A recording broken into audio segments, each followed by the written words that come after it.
defines the word aced for, like we're the ones with dementia. I aced for the third straight time my cognitive exam, something which no other president or previous vice president was willing to take. Or asked to take, by the way. These cognitive exams. Donald Trump stepped into the moment exactly the way he always does when he feels the spotlight is his. Chin up, voice strong, confidence leading the way while facts trail behind. He didn't open with policy or even attempt to answer questions directly. Instead, he reached for his usual defense mechanism, the one he leans on whenever pressure starts to build, his intelligence, his so-called genius, his very high IQ. In this imagined showdown, Trump leaned into the microphone and delivered a familiar kind of boast, insisting that no one had ever seen a mind like his, and claiming that critics weren't challenging him because he was wrong, but because they simply couldn't keep up. The crowd responded in that uniquely mixed way Trump often provokes. Some laughed, some looked stunned, others seemed oddly captivated. It was a pattern everyone in the room recognized. Whenever the conversation gets uncomfortable, the IQ speech isn't far behind. Jimmy Kimmel saw it coming and didn't interrupt. He let Trump continue just long enough for the bragging to turn into its own setup. Then, with perfect timing, Kimmel glanced toward the camera and delivered a calm, cutting line. It's remarkable how often someone feels the need to remind everyone he's a genius right before changing the subject. Jimmy Kimmel was fired because he had bad ratings more than anything else, and he said a horrible thing about a great gentleman known as Charlie Kirk. And Jimmy Kimmel is not a talented person. He had very bad ratings, and they should have fired him a long time ago. So, audience broke into laughter, but Trump maintained his composure, still carrying himself like he had full control of the moment. Kimmel leaned in slightly and kept going, pointing out a pattern that's become almost predictable. Whenever real pressure starts to build, the focus shifts. It stops being about accountability or the issue at hand and turns into another speech about intelligence. And if that doesn't land, something bigger follows.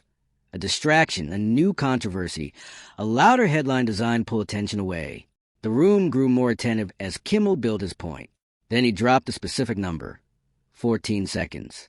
Turning toward a large screen behind him, he signaled for it to light up. What appeared was a split timeline. On one side, clips of Donald Trump praising his own brilliance and labeling others as low IQ. On the other, moments where the public conversation abruptly shifted. New arguments, sudden outrage, dramatic claims, and entirely different topics taking over the narrative. Kimmel didn't exaggerate or over-explain. He simply let the sequence speak for itself. Boast, deflect, escalate, distract.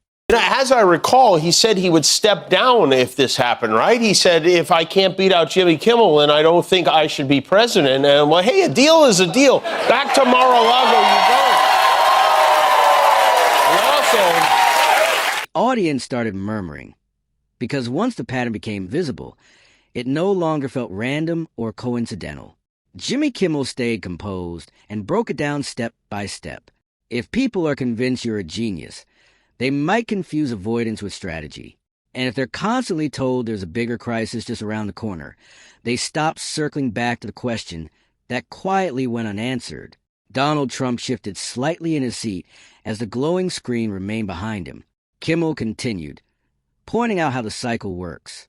One moment, it's all about having the greatest mind anyone has ever seen, and the next, the entire conversation jumps somewhere else entirely.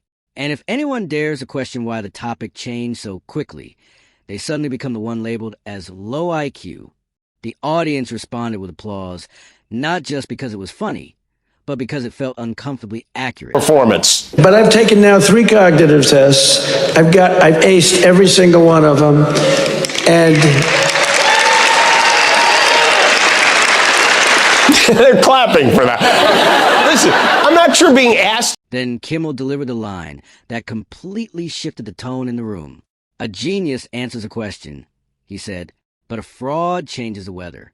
The reaction was immediate. The crowd erupted. Donald Trump tried to brush it off with a laugh, but it didn't quite land. He fired back in a way he often does, throwing out familiar insults, calling Kimmel fake, untalented, desperate, irrelevant. But by that point, the impact of those words had already weakened, because the pattern had been laid out in plain sight. It wasn't about who could be louder anymore. It was about whether anyone watching could ignore what had just been shown. The sequence was clear. Claim genius, attack others, pivot the topic, create a bigger distraction.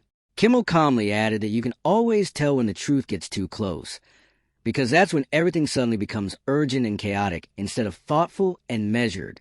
By now, the audience wasn't reacting with simple laughter. They were paying close attention. Kimmel offered one final observation. The whole genius routine isn't really about proving intelligence. It's about conditioning people not to notice when someone is avoiding the original question.